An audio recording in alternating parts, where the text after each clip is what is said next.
Gilly Bonny Online TV.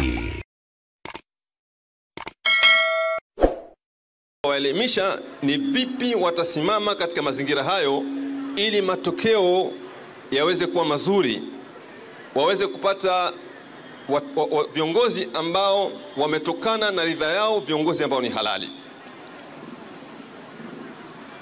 Ndugu zangu, matokeo ya uchaguzi ule 2010 yalikuwa makubwa sana. Kutokana na ile hali ya siasa nchi yetu ya mabadiliko na ule ugumu wa sheria zilikuwepo, matokeo ya uchaguzi wa 2010 yalikuwa mazuri sana kwenye kambi ya upinzani ukilinganisha na matokeo ya huko nyuma au ya wakati tulionao sasa hivi. Wakati ule kambi ya upinzani ilipata wabunge 42 na madiwani zaidi ya 900 katika uchaguzi wa 2010. Sheria zilikuwa kama hizi. Tulichokifanya sisi, tuliwaelimisha wananchi umuhimu wa kusimama na kuwa tayari kupiga kura, lakini kuwa tayari kulinda kura. Na utamaduni ule uliendelea kuwa na matokeo mazuri, utamaduni wa kulinda kura. Ushahidi ni mkubwa sana wa kutosha. Wabunge wote, yani asilimia kubwa ya wabunge wa vyama vya upinzani walioingia bungeni, hakuna mbunge ambaye tume ilimtangaza kwa urahisi tu kwamba huyu kashinda, kwa hivyo tume ikamtangaza. Hakuna. Wabunge wote ulitumika msuli wa wananchi, ndipo tume ikamtangaza.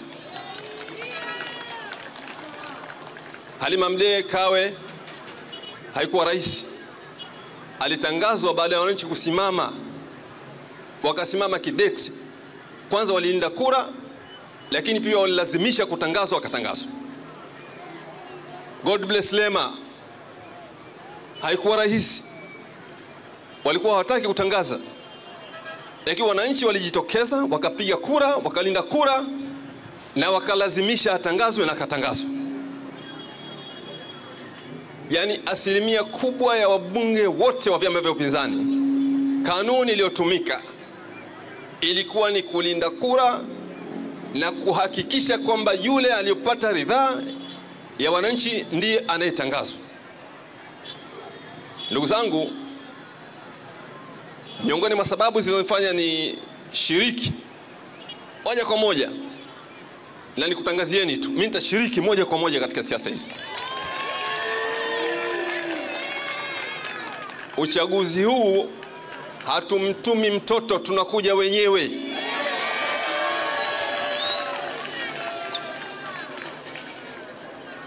Sisi ni walimu. Mimi nashiriki siasa hizi toka vyama vingi 1992.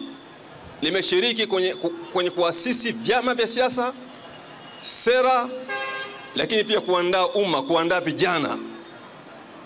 Huko nyuma kama mlikuwa mnasikia yale slogan ya Ngangari, ndo sisi. Kwa hivyo ni muhimu, ndugu zangu,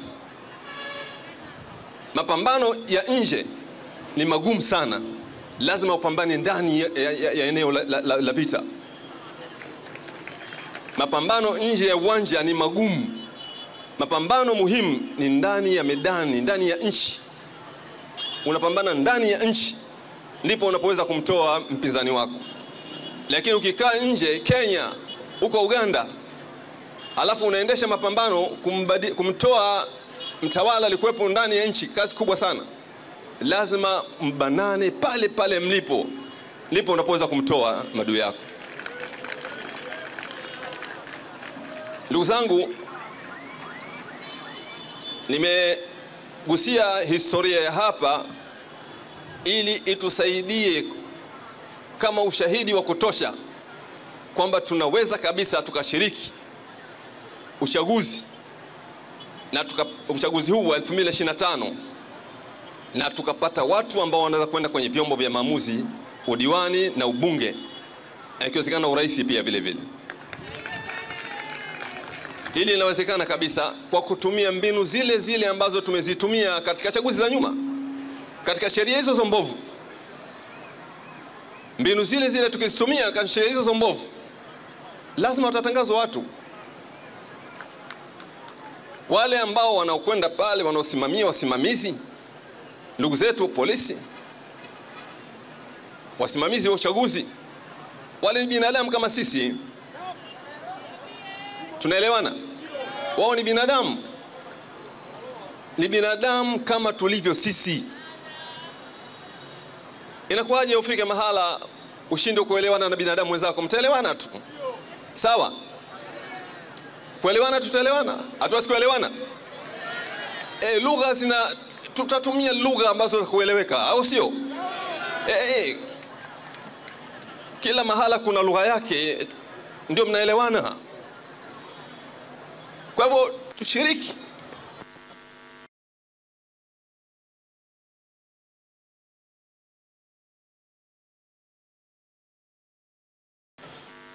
Maana yake hata kama tuna nguvu ya kuzuia, si ndio? Hiyo nguvu ina mahala pake pazuri, ni pale ambapo mtu kaiba unamzuia siibe. Tunaelewana? Alioiba uchaguzi, alioiba kura, anataka kutangazwa, unazuia sitangazwe. Tunaelewana? Tutumie nguvu zetu katika maeneo muhimu. Tukifanya hivyo, kwanza tutakuwa tunajenga ujasiri kwa watu wetu wa kupambana juu ya kutetea haki zao, lakini tuna matumaini pia tutakuwa na matokeo mazuri ya uchaguzi. Ndugu zangu, baada ya haya maelezo ya utambulisho wa kile ambacho tulichokifanya 2010 na matokeo, nirudi kwenye historia kidogo.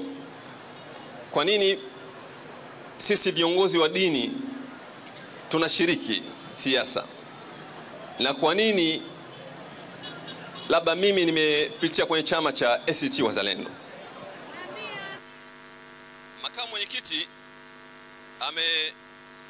ametoa historia.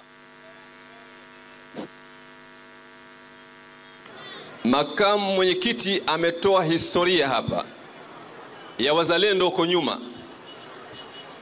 ambao waliishi kwenye serikali ya ukandamizaji ya wakoloni, na hatimaye wakasimama mstari wa mbele, wakapambana, na hatimaye tukapata uhuru. Historia aliyotaja, kawataja kina Mkwawa, kina Kinjekitile. Hao watu wanatajwa kama watu wazee wa enzi hizo, lakini wale watu walikuwa ni viongozi wa dini. Songea kiongozi wa dini, Mkwawa kiongozi wa dini, na walipambana na serikali ya wakoloni ambayo ilikuwa inakandamiza wananchi. Lakini wao pia ndio waliowarithisha hawa waliokuja katika zama hizi za karibuni, na hatimaye viongozi wa dini ndio waliohusika katika kuanzisha chama cha TANU ambacho baadaye ndio kimeleta uhuru. Haya tunayozungumza siyazungumzi mimi tu. Haya kayazungumza Mwalimu Julius Kambarage Nyerere alipokuwa anawaaga wazee wa Dar es Salaam wakati anang'atuka kwenye siasa. Mnakumbuka? Si mnakumbuka alipozungumza? Alizungumza kwamba mimi nilikuwa peke yangu mwanasiasa, lakini walionizunguka wote walikuwa ni viongozi wa dini. Wakanipeleka Bagamoyo, wakanifungisha somu. Ilipofika jioni kasikia kichwa kinauma, nikaomba maji, wakanambia subiri kidogo, muda mfupi tu utapata panado. Panado yenyewe ilikuja kwa iftari, alipokula iftari kichwa kikapona. Amezungumza Mwalimu Nyerere. Sasa kwenye miaka ya 63 yalifanyika mageuzi makubwa sana katika siasa. Watawala au viongozi watoa viongozi wa dini kwenye siasa. Kina Sheikh Takadiri, kina Hassan bin Amiri na wengine wakawatoa kwenye siasa. Baada ya kuwatoa, wakaanzisha nadharia kwamba dini na siasa ni vitu tofauti na viongozi wa dini wasishiriki siasa. Matokeo, ndugu zangu, ndio hii hali ambayo tunaiona leo hii. Viongozi wa dini huko nyuma walipokuwa kwenye siasa, hali ya nchi ilikuwa nzuri. Baada ya kuondoa Make your day right. Gilly Bonny Online TV. Kupata habari mpya na kwa haraka kila siku, usisahau kusubscribe kisha like na comment. Gilly Bonny Online TV.